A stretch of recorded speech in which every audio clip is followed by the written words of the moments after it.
Ito guys, ito yung unang accessory na dumating. Good thing talaga. Just right on time. Wala akong ibang brand na alam na medyo affordable. So ito siya, Rock Bros. So let's open this. Nabili ko siya sa TikTok with a very affordable price and with a good deal. Kasi meron silang mga sale, especially when you are using a credit card. So this one is the GPS bike computer, the M1 model. So Rock Bros. So ito siya. Medyo malaki nga. Very nice, very visible.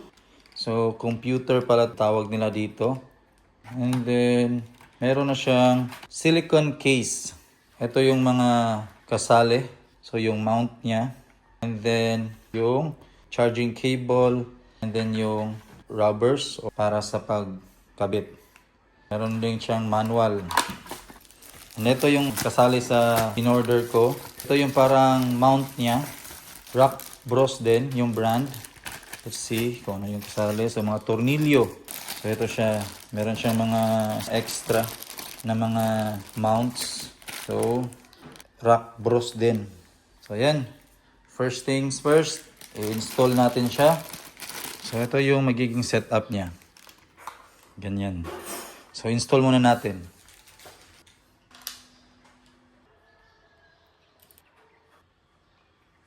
So ganito pala dapat para ma-on natin siya.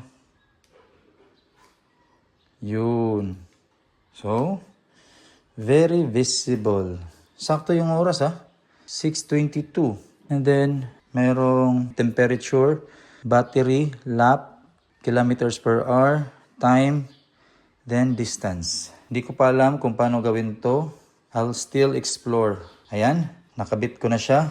And I'll see you in my next vlog para sa review. If there's anything I can say about this kasi I really don't have any idea about sa cycling era. So, that's it guys. I'll see you in my next vlog. God bless, stay safe, ride safe.